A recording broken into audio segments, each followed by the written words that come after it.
자, 다음 보시면은 이제 조리 조작 부분에서 계량 나와 있죠. 그래서 만들 때 목적에 맞게 재료를 준비한다. 분량을 정확히 재고 조리 시간과 온도가 적절히 조리된다 라고 했는데 거기 앞에다가 계량에다가 이렇게 써놓으세요.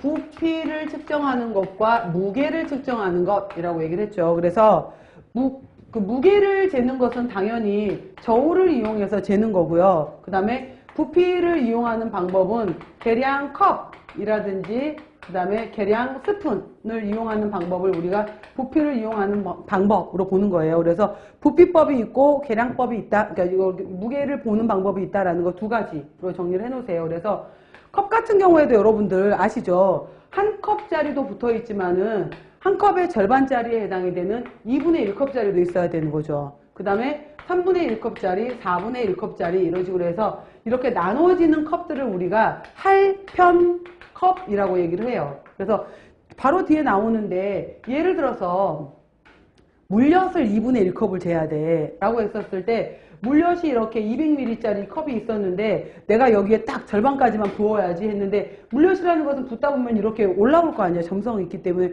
그렇다고 얘를 흔들어서 평평하게 할 수도 없고 이러기 때문에 이런 경우에는 애초에 처음부터 2분의 1컵짜리에다가 정확하게 쟀어야 되잖아요. 그러니까 이런 용도 때문에 2분의 1, 3분의 1, 4분의 1 쪼개진 거를 우리가 할편 컵이라고 얘기하는 거예요. 그 다음에 계량 스푼 같은 경우에도 1 테이블 스푼짜리가 있고 1 티스푼짜리가 있고 뭐 2분의 1 티스푼짜리가 있고 이렇게 나눠지잖아요. 그래서 나눠지는데 1 테이블 스푼은 15ml 정도에 해당이 되고 1 티스푼에 해당이 되는 것은 5ml잖아요. 그래서 15하고 5 차이도 알아놓으시고요. 이런 식으로 해서 컵이나 스푼을 이용하는 것은 부피 해당이 되고 무게를 이용해서는 저울을 이용한다 라는 거. 자, 앞으로 와보시면은 계량 단위가 ml, cc라고 되어 있는데 일반적으로 1티스푼에 해당이 되는 것은 5ml 되어 있는 거고요. 대문자 T로 들어가 있는 것이 테이블 스푼인 거예요. 1테이블 스푼은 15ml로 3티스푼에 해당이 된다 라고 했고요. 우리는 안 쓰는 단어인데 외국에서 많이 사용하는 게 온즈라는 단어를 많이 사용하죠. 1온즈 뭐 이런 식으로 30ml 이런 것도 있고요.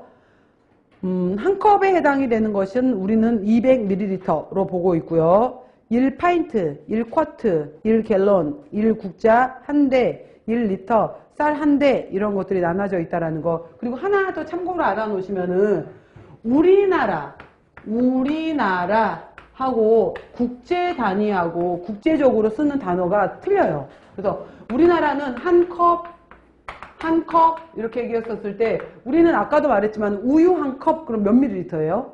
200이잖아요. 200ml를 한 컵으로 본다면은 국제 단위는 240ml가 한 컵이에요. 그래서 이거 차이점 있는 거 알아놓으세요. 한 컵의 개념에서도 국제 단위에 있어서 우리나라와 국제 단위가 한 컵의 기준이 다르다라는 것도 알아놓으시고요. 그 다음에 우리는 키하고 몸무게 얘기할 때 우리는 센티미터라든지 킬로그램이라든지 이 단어를 많이 사용하잖아요. 이게 국제 단위 맞아요. 그런데 우리가 허리둘레, 바디 사이즈 이런 거 살 때는 뭘 이용해요? 인치를 이용하죠. 그 다음에 얘네들 같은 경우에는 특히 버터 이렇게 무게를 다는 것들의 경우에는 어떤 단위를 많이 이용해요?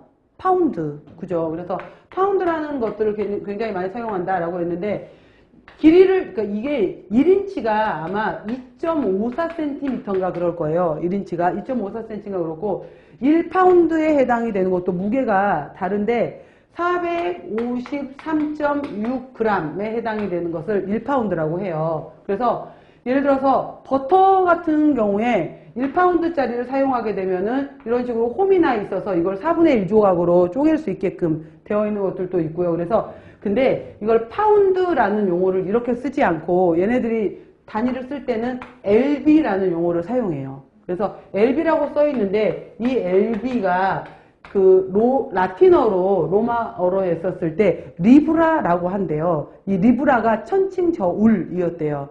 여기에서 나온 걸로 해서 파운드 단위를 lb라는 용어를 사용하기도 해요. 그래서 참고로 그냥 파운드는 453.6g 그 다음에 인치 이런 용어들도 얘네들은 쓴다라는 거고 뭐 중요한 건 아니에요. 자, 중요한 건 그 밑에 있는 거예요. 보시면은 밀가루를 계량할 때 일반적으로 우리가 이제 흔히 밀가루라고 하게 되면은 반드시 밀가루를 채쳐요. 여러분들 떡 해보셨는지 모르겠지만은 떡을 만들 때도 쌀가루 한번 채치거든요. 그 이유가 나중에 다시 나오겠지만은 채친다라고 했잖아요. 채를 친다라고 했었는데 채친다라고 할 때 이 채치는 과정에서 여기에다가 공기를 사실 안에다 넣어주는 거예요. 그래서 이 공기가 밀가루에 공기가 들어가야 되고 쌀가루에 공기가 들어가야지 나중에 이것들이 빵이 됐었을 때 떡이 됐었을 때 부드러워져요. 그래서 무거운 질감, 단단한 질감이 아니라 바로 이제 기포에 해당이 된다든지 부드럽게 해주는 다공성에 관련이 돼요. 그래서 반드시 밀가루는 채쳐주거든요. 그래서 밀가루 한 컵을 계량해 라고 하게 되면은 물론 우리가 흔히 알고 있는 이런 채도 있어요. 이런 채에다가 뭐 망처럼 되어 있는 채에다가 치는 방법도 있지만 이 방법이 아니라 여러분 밀가루